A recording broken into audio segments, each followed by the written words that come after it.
પિતાનું પગથિયું, એક અસલ હીરોની ગાથા.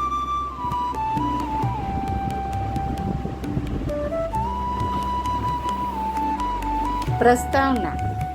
કહેવાય છે કે સપનાઓનું વજન ખૂબ હોય છે, પણ એ વજન કેટલી વાર પિતાની ખંભે રહે છે.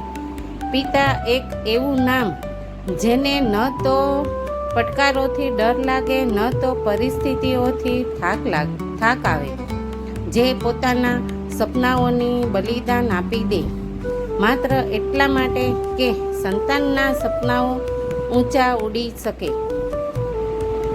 આજની વાર્તા છે એવા એક પિતાની, જેના ખામોશ ત્યાગે એક પુત્રને ઊંચા ગગન સુધી પહોંચાડ્યો. આ વાર્તા છે પિતાનું પગથિયું, એક અસલ હીરોની ગાથા. વાર્તા. વિહાનનો જન્મ એક સામાન્ય ખેડૂત પરિવારમાં થયો. તેમના પિતા રઘુભાઈ ભલે ખેતર પર કામ કરતા, પણ હંમેશા એટલું કહેતા, મારું બીજ ખેતરમાં નહીં, મારા પુત્રના ભવિષ્યમાં વાવવું છે.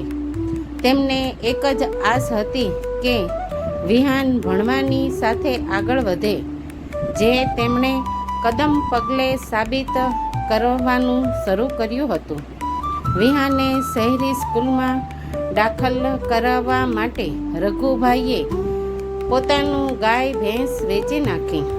ગામમાં લોકોના ટોળામાં પોતાની મજાક બનતી જોઈ પણ તેમની આંખોમાં એક જ ચમક હતી, પુત્રના સપનાની ચમક. વિહાન શાળા પછી કોલેજમાં પહોંચ્યો, જ્યાં બીજા વિદ્યાર્થીઓ બાઇક અને બ્રાન્ડેડ કપડાં પહેરીને આવતા. ત્યાં વિહાન પોતાની જૂની સાયકલે ઝીણા કપડાં પહેરીને પણ દિલમાં મોટા સપનોથી ભરીને આવતો. ઘણા વખત તેને લાગતું કે પિતાની પરિસ્થિતિ એ પોતાનું કમજોર પોઈન્ટ છે, પણ ત્યારે પિતાની એક વાત યાદ આવતી, પરિસ્થિતિ તારી ઓળખ નથી, તું શું બનાવે છે એ ઓળખ છે. કોલેજના છેલ્લા વર્ષમાં વિહાનને એક મોટી આઈટી કંપનીમાં ઇન્ટરવ્યૂ આપવા મળ્યું. તે દોડતો ઘરે ગયો. પહેલાં તો મામૂલી મોબાઈલ પર કોઈ રીતે રિઝ્યુમ તૈયાર કર્યું. પછી પોતાને કહ્યું, મારું ઇન્ટરવ્યૂ ઓનલાઈન છે, પણ ઘરમાં નેટ કામ નથી કરતું. પિતાએ વિચાર્યું પણ નહીં. બીજે દિવસે પોતાની સાયકલ અને છાપવાળો જૂનો રેડિયો વેચી દીધો અને વાઈફાઈ લગાવ્યો. વિહાનને આ ખબર નહોતી.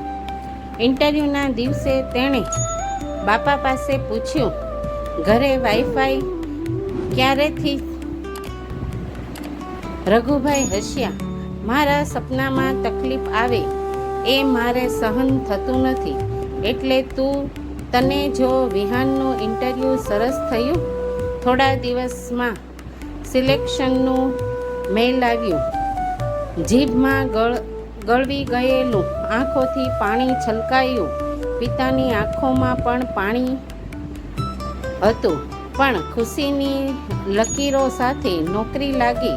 પહેલી પગાર આવી. બધા મિત્રો મોજ મસ્તી માટે પ્લાન કરી રહ્યા હતા, પણ વિહાન ઘેર આવ્યો. પિતાને બહાર બોલાવ્યા, એક નવી સાયકલ આપી, પણ એ સાયકલ માટે નહીં, તેણે એક ચેક પણ આપ્યો.